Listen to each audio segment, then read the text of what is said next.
Believe it or not, over 55 million meetings are held daily across the globe. That's a whole lot of potential for greatness, or a whole lot of wasted time.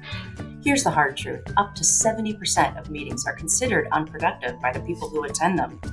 Be honest, when was the last time you sent an email in a meeting? And how often have you left a meeting and thought, well, that could have gone better? On Bad Meetings Podcast, we're not here to judge. We're here to embrace the awkward, the weird, the boring, and everything in between when it comes to professional and sometimes not so professional get-togethers. Erika McKellar here, conflict resolution expert. I invite brave souls onto Bad Meetings Podcast to share their stories of meetings gone, well, a little sour. We start by being curious about what happened. We uncover hidden opportunities, and at the end, we finish off with actionable insights on how to have better meetings. The truth is, all conflict has something positive to teach us, if only we're brave enough to explore it. Thanks for listening.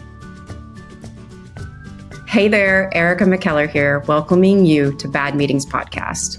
Like most serial entrepreneurs, I have worn many hats over the last 20-ish years: startup founder, corporate consultant, conflict tamer, and master of not hating your day job. Today is our very first episode of the Bad Meetings Podcast, and we have a very special guest who shares my passion and all of our passion, I hope, for radical self-awareness and embracing the unknown, which we're going to talk more about, and that is Satu Ahlman. Hi, Satu. Welcome. Hi, Erika. Thank you. So nice to be here as your guest. So great. Looking forward to our chat. Yeah. So for our audience here, Satu is an executive advisor with a wealth of experience. She is originally from Finland and now calling Sweden home. And she had a significant few years in between working in the Middle East and everywhere in between. So she has truly walked the global professional path. We have a really similar path, I'd say, and I think that's why we connected, but more about that in a few minutes. Satu has been running her own company, Saga Performance, for 5 years, focusing on supporting leaders in fast-moving growth companies. Fascinating, right?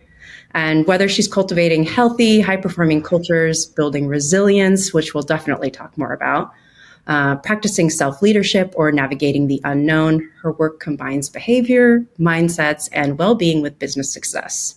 Have I hit all the high points, Satu? Absolutely. That was a great intro. Thank you, Erika. Great. And if I could just ask you, this is going to be a standard with all of our guests. Can I ask you one thing that you would never admit in a professional bio, whether that's a quirky habit or a pet peeve or a fun fact about you? I'm an extreme morning type. So I wake up at 5 a.m. And I'm not forcing that on anyone else, but that's just my thing. And I love routines. So I think those are the two things. Like, I love my mornings and they're my time. So it's almost like I have to get that time alone from 5 to actually 8-ish, which usually consists of mobility, breathing in front of my infrared light, then having a little bit of porridge. It's another thing I love. Oatmeal, porridge, and coffee, and then hitting the CrossFit gym. And then I'm walking my dog and eating more. Another thing that I really love is food. So same procedure every single day, almost, let's say 5-6 out of 7 days. And by 8 a.m., I'm done and ready to go to work. Wow. Okay. Well, you're so impressive. And every time we meet and we talk, you impress me even more. Oh, thank you. Yeah. Well, it's so great. I'm so grateful to have you here. And, I'm sure you can relate to this, as being an entrepreneur like we both are. There is so much unknown in our lives that we have to have a little bit of routine to be able to get through it, right? Yeah, totally. I agree. Routines make you actually free time for the things that you actually want to be doing and spending time with. Yeah, definitely. And your love is CrossFit and eating and waking up early. And I have a few of those things as well. I, like you, am a morning person, so I totally get that, and I'm on board, because that's when my brain is working the strongest. But I think I maybe need to help my habits more, because usually I wake up and go straight to the computer, which is probably not something you want to do. No, don't do that. No reading any messages or emails when you're still in the bed.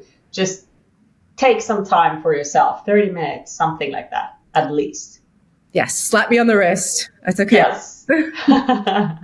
Okay, well, great. I want to give a little bit of context to our audience, Satu, on how you and I met. And this is a bit of a vulnerable story. So I thought I'd share with that because I know that both you and I truly believe in being authentic and vulnerable. So maybe we can start there. I think you and I met about a year ago, right? I think so, yeah. Yeah, so... Or maybe even more. Could be more. It could be more. Yeah, it was winter time. I remember just bundling up and meeting you at the coffee shop. But the way it happened was, and I truly believe in meant to be. So I think this happened for a reason. I hired an executive coach about a year ago, and I was in a pretty low place in my career and professional life and actually personal life right about then. I was, feeling really kind of down, low confidence. I was removing myself from a highly, highly toxic workplace, which I'm very, very glad I did looking back on it now. But I really just needed some sort of professional help to be able to get back to my former self. And that's when I hired an executive coach. And she actually had worked with you previously. And I think it was our very first meeting. She said, I absolutely have to introduce you to Satu. I think you two are going to absolutely hit it off. And I think you definitely could, at the very least, have a good conversation and be good friends, because she's also, not from here and has worked all over the world. And we had a lot of similar experiences. And she was right on with that. So, yeah. Absolutely. Yeah, that was, a really, really good recommendation that we got together. I think we owe her something. Yeah, we definitely do. So your company again is Saga Performance, and when I looked at your website, sagaperformance.com, I was just blown away that I was like, someone who gets it, right? Who's talking about performance, who's talking about the balance between the self, the team, and being able to really come together to be not only your highest performing self, but also be an inspiration and lead high performing teams. And I think that's the crux of this whole podcast. And, while we call it bad meetings, and there's some funny things that come in and some crazy stories, we all have them. Really, the idea is not to poke fun at anybody or to make light of the situation by any means, but to really, be open, tell honest stories, and to be able to figure out, okay, how could we have done that better? And how can we do that better next time? Sounds good. Cool. Okay. So why don't we jump into your bad meeting story, if that's the place we can go next? Yes, we can. And when you asked me the question if I would join this podcast and got me thinking about the bad meeting experiences, and I said, okay, there are so many. So where do I even start? Because both I've been to those meetings, but I've also been observing those meetings as an advisor and as a consultant. So, But then I thought, okay, let's start with the top. I work with executive teams, and that's where I see a lot of area for improvement. Mm-hmm. Like, if you consider a group of people wearing the C-level hats, getting together, let's say at least once a month, the typical thing is, and this is the bad meeting, what I see is that they all come in to the meeting, they sit around the table, and they start reporting back on their expertise, their area of expertise, or their function, what they're responsible of. And that becomes just a report back session, reporting back on results. No one really understands why we're actually sitting here. These could have been emails, but we are doing it, and we do it every month or every second week or whatever it is. So in my eyes, the executive teams and many teams in general are actually just groups of people gathering to share what they've been working on. And while there's nothing wrong with that, because obviously that information needs to be shared as well, I would love to be in the situation where teams actually become teams instead of groups of people, and they start building those teams from somewhere else than we get a report on things that we've been working on. Oh, Absolutely. I don't know how fast forward you want me to. I can talk more about this, but maybe we can stop here. You can ask me more questions or.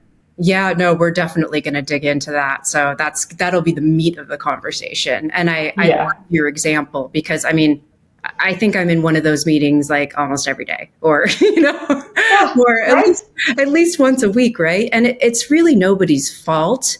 It's just that we're not really taught to do anything different, or we're not instructed to do anything different. We have all this education, we have all this experience in whatever our specific function is, right? And we know that like the back of our hand. We're really, really good at that.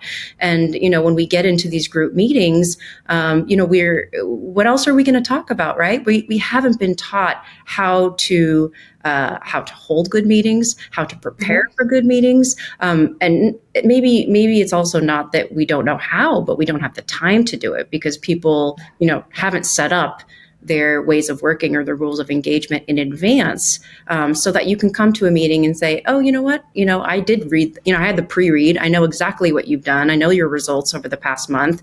Thank you for that. I had a look already. And, now let's actually use our time for something productive or something creative. Totally. Yeah.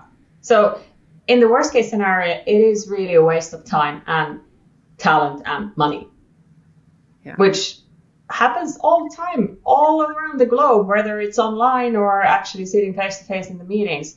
And the worst thing is that people actually travel to these meetings, spending time traveling for hours just to get together and show some slides. Yeah. Wow. Not just the cost of the people in the meeting. So let's say you were to break it down, an hour meeting with, 6 executives who make 150,000. And I'm saying dollars because I'm American. That's just like burned into my brain, but 150,000 a year or, on the low end. And you cost, you figure out what's the cost of that meeting, but then you also add in travel costs. You add in opportunity cost of what they could have been doing with that hour. Yes. Elsewhere. And then the cost just, it could be astronomical, right? Yeah. And then if you turn it around or add to that and actually think like what kind of a value could be created in a meeting if it would be led or structured in a more efficient way.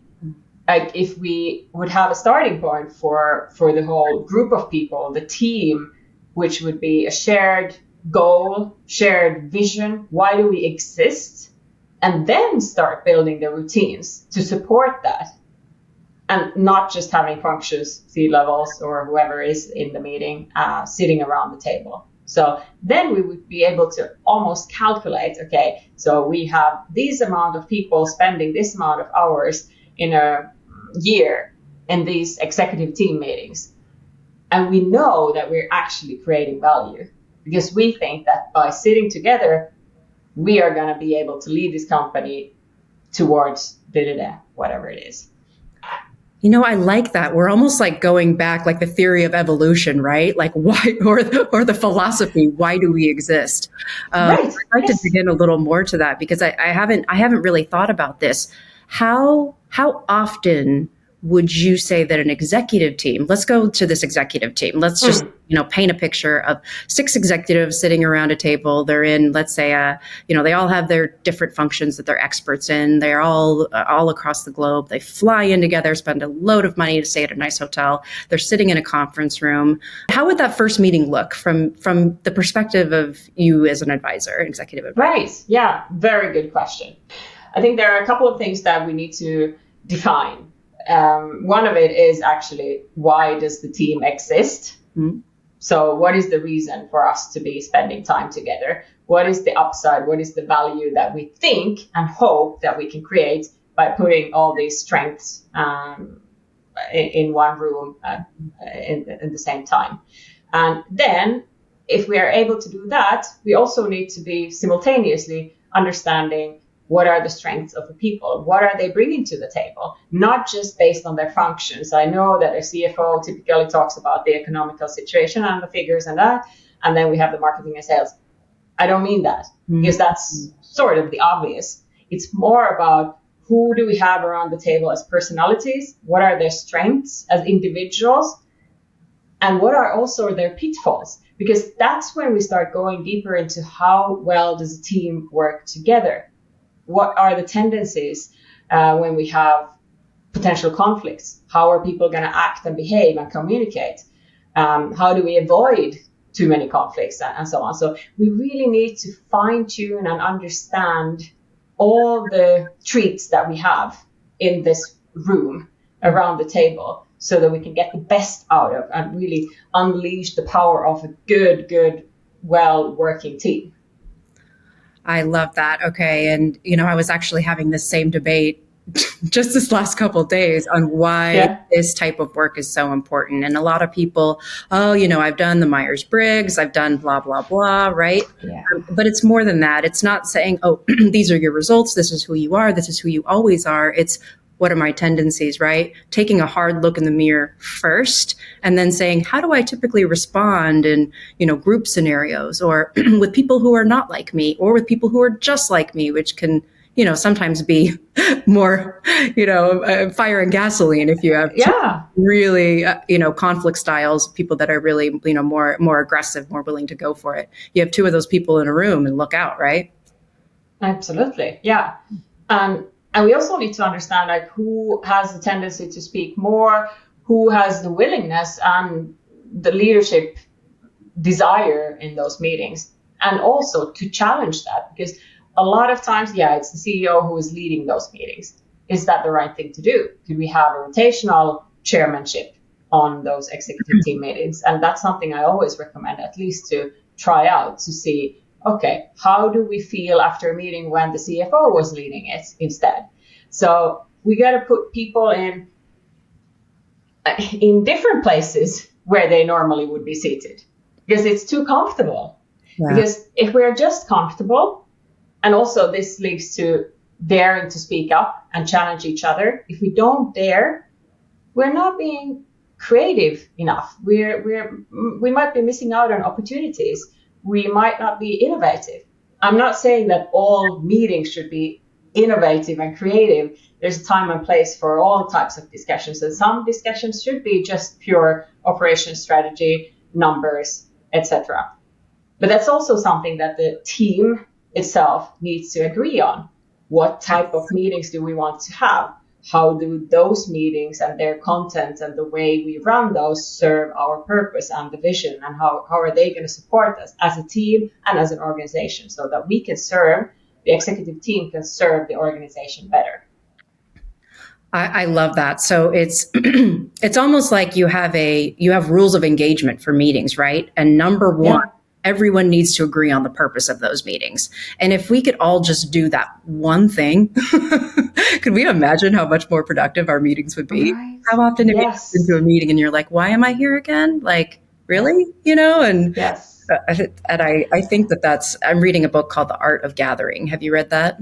No, I haven't. And it's interesting. It's not specific to professional scenarios, but it's just it could be having a dinner party. But really, the number one thing when you bring people together is having a very clear purpose. And I think if everybody understands that, then they can all come to the table more prepared and be ready for the conversations to be had. Because if it is a creative or innovative meeting, you kind of have to be in the mindset for that. If you're sort of just rolling out of bed, or if you're just expecting to sit back and snooze, and then all of a sudden you're like, oh, let's brainstorm, and everyone stand up and get your Post-its ready, then you're probably going to be caught a little off guard. Exactly. Yeah. So you gotta know what to expect. Like, what type of a meeting are you going to enter? Is there something that I can prepare myself with? Should I be reading something? How do we make the meeting as efficient as possible or as creative as possible, depending on what the meeting is about? But yes, I do agree that I've been personally participating in so many meetings where I've been thinking, I was called to this meeting, but I have no clue why I'm here. If I'm just here to listen to the information, this could have been done differently. So, and different cultures, both national cultures and corporate cultures, they all have their own ways of dealing with this. I would say, living in Sweden, I do see a big difference compared to where I was born in Finland and the meeting culture over there. I do think that the Swedes have a much bigger need for engaging everyone to the discussion. That means also that we want to include and invite people to the meetings, even though they might not necessarily have a voice in the meeting or a role to play. And that is something that I want to challenge. I think that's so great that you brought that up, because both you and I, we were, raised and taught and come from different places. So culture is absolutely important. And, even in just, the 20 years that, I've been and you've been in the workforce, I mean, I've seen massive changes on my end. I've worked in the US, in the tech space and startup space, then in Africa and Morocco, which was an absolute completely opposite than what I was used to. Much more, you have an hour meeting, you spend 55 minutes with small talk, and then the last 5 minutes talk about business. And I'm sure maybe you've experienced that too when you were living in Dubai. Absolutely. Yes. Many times. And there's nothing wrong with that. But as long as you know what to expect, going in, you're like, okay, well, this is just the way things are here. Yeah, but also too, being open-minded to changing that. If you're doing the same thing you've always done, then something is very wrong. Yeah. But I think also part of me understands that people are afraid of change, but they are also afraid of trying to push for the change. So if you're the only one who wants to challenge the way of working, it might be a very lonely road, and you might be really scared about raising your voice. And obviously it depends on the context. Like if you are an employee or if you are part of your management team, you are almost obliged to challenge. It's your role. You can't just sit comfortably and think in terms of we need change, but never say that. But then if you would be, let's say, like I was in the Middle East as a young woman coming into meetings and thinking, how frustrated am I? Because we're never going to get to the point. I'm here to sell something. I'm here to present whatever I have to offer. And these guys are just talking about coffee drinking. But I realized that it's not going to work. I have to accept and adapt to that. It requires much more for an entire culture to change. Although I've seen a little bit of changes happening. I was there for the first time, I think 20 years ago. So a long time has passed. But yeah, cultures change, but some changes take a lot of time.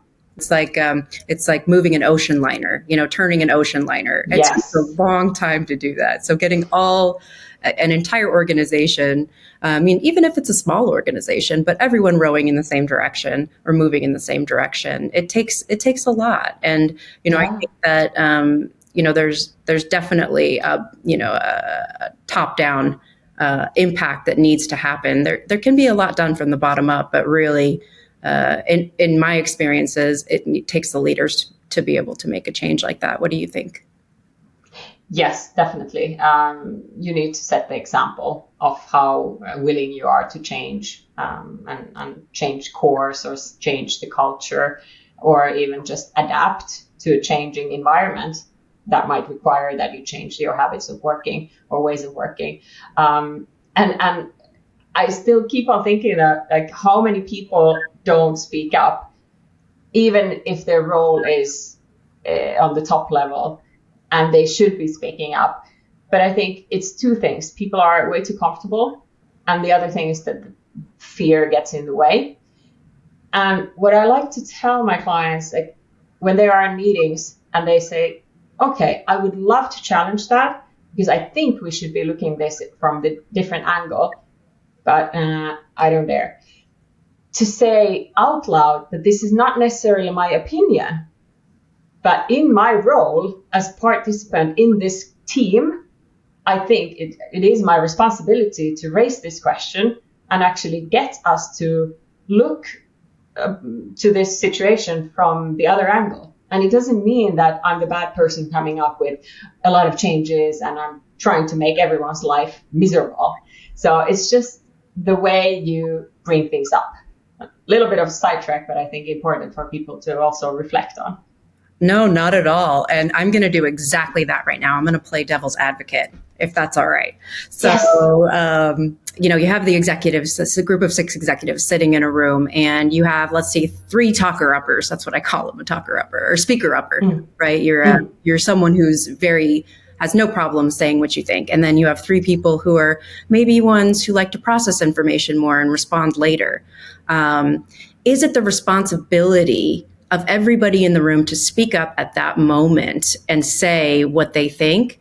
Or is the person who is holding the meeting or hosting the meeting or moderating the meeting? Because I've heard two things recently is that, when you have a group bigger than 6, you should have somebody who's running the meeting and someone who's moderating the meeting, who's keeping track of who's speaking up and who's not. Is it the responsibility of people running the meeting to say, we haven't heard from you yet, Susan, do you have anything to add to this? Or can you poke holes in this? And just asking them what they think rather than leaving the responsibility to the individual themselves to speak up. How do you think that could play out?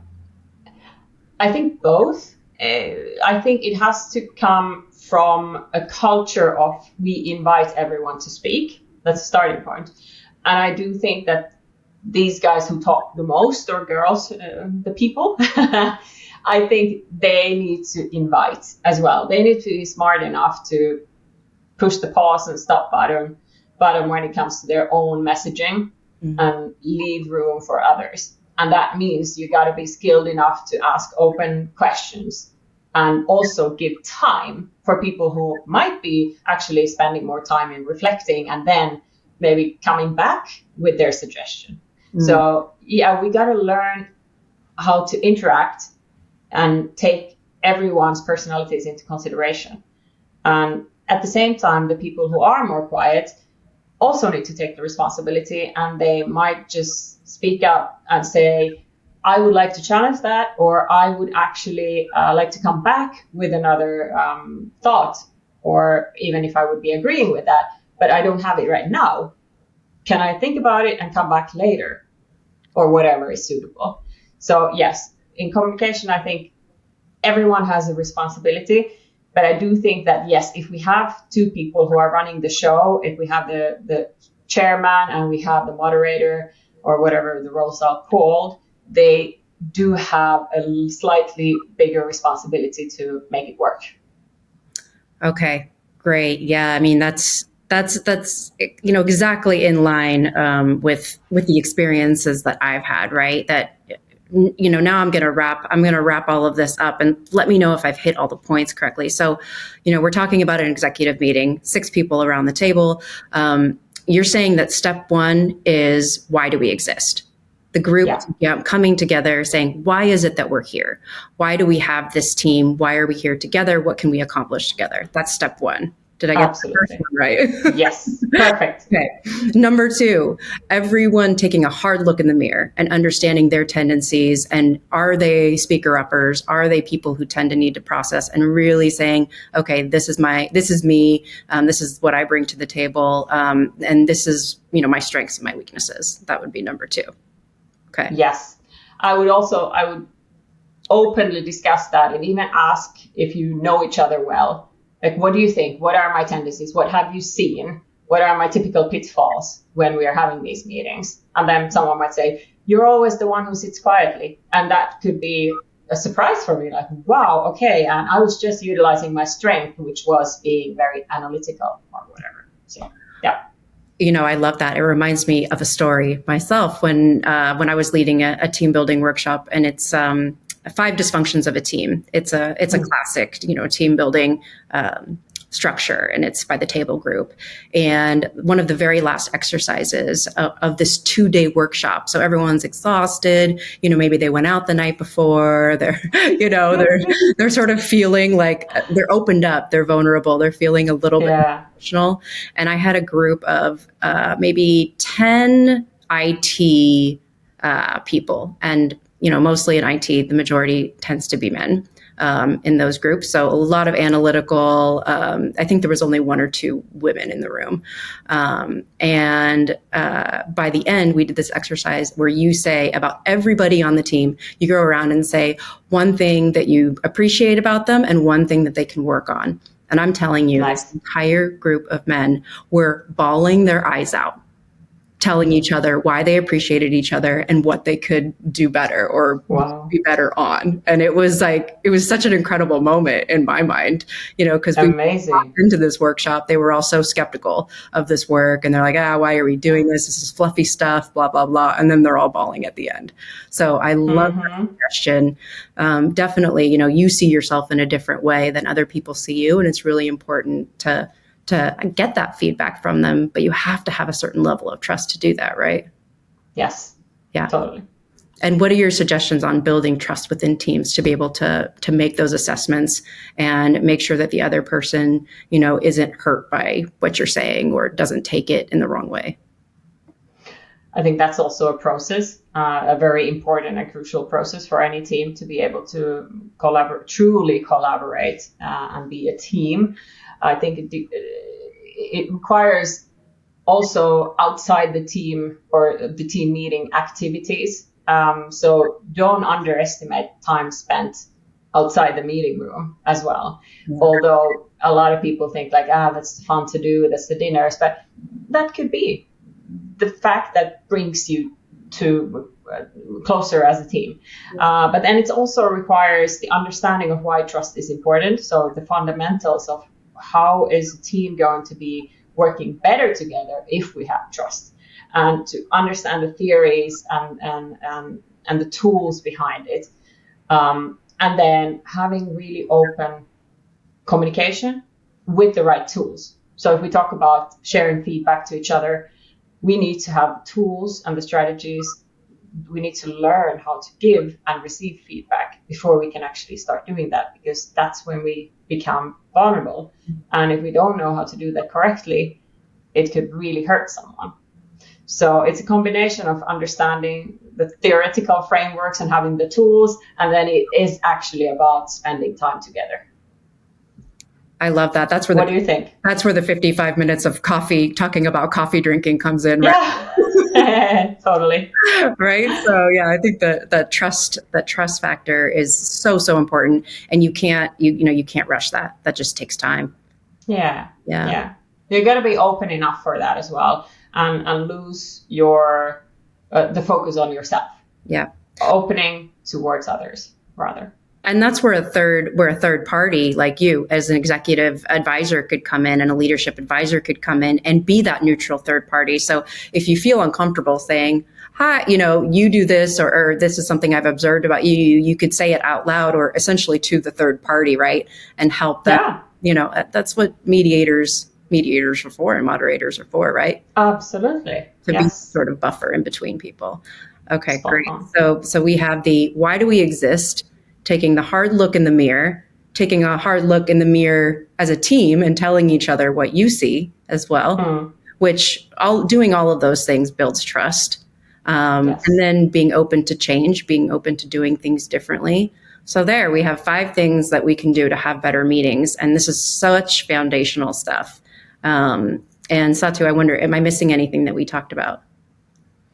I think the only thing we could add is to really think about the quality and the type of meetings you have, because not all the meetings are the same. So a lot of times people come to these meetings with their functional hats on, and they have the same procedure every time, same agenda, but then they actually would like to brainstorm. So you got to choose, and you got to have different type of preparations for a brainstorming meeting than if it would be just functional reporting meetings. And so any calls to action or anything that you would recommend people to do to actually start not just thinking about these things, but actually implementing them? Maybe like something small that you could do each day or every time you go into a meeting. Is there something that you could do to better prepare yourself? Yeah, 2 things. As a group, as a team of people, book a meeting for you to discuss the meetings as a starting point. A meeting for the meeting. Yes. Like, why should we even bother? Why should we even put efforts or energy into the topic of meetings? What could that bring us so that everyone gets motivated? Yeah. Yes. Everyone gets motivated on the topic of potentially working on our meeting cultures. And then as an individual, I would say, ask when you enter a meeting, and if that's not stated or if it's not clear for you what the purpose of the meeting is, raise your hand, raise your voice, and ask, demand for answers. Why are we here? Yes. I mean, tough question, right? I could just see the deer in the headlights, everyone in the room, like, did they just say that? But it's a really great question. Absolutely. And I think someone needs to ask it, especially if it's a repeated meeting every week. I read a statistic that that Bain & Company did and calculating the cost of meetings. And for one organization, their weekly executive meeting over the course of a year cost the company $15 million. Oh my God. Wow. That is a lot. A small amount. Yeah. Wow. It's good to have those kind of statistics. I hope there will be more surveys and more studies done around this topic. I think it's so important. Well, we're definitely, I think leading that charge there, because it is meetings are a skill, communication is a skill, and working together. Those are things that you're not just born with those things. You have to work on them just like anything else. So I appreciate your expertise so much, Satu. And if I could ask something of you throughout this season, if I have a guest on who has maybe a specific problem or a meeting story that we're not really sure how to solve, can we just, like, I'm not sure if you saw Who Wants to Be a Millionaire? Do you remember that? Oh yeah. And you know how you could phone a friend when you get in a tough situation? Could you be our phone a friend for executive advice if we end up in that situation, and maybe we can have you back on again and surprise a guest and give your expert opinion on a problem that we can't solve together? Absolutely, with pleasure. Yeah, just anytime, give me a call. I'll be happy to join. Well, thank you so much. I appreciate your time. And thanks so much for being my first guest and being my guinea pig. Thank you, Erika. And thank you for kicking off this podcast on such an important topic. I haven't heard anyone else having this type of bad meeting podcasts or discussions. So I think it's very well needed. So good luck with that. I look forward to hearing more about you. Thank you so much.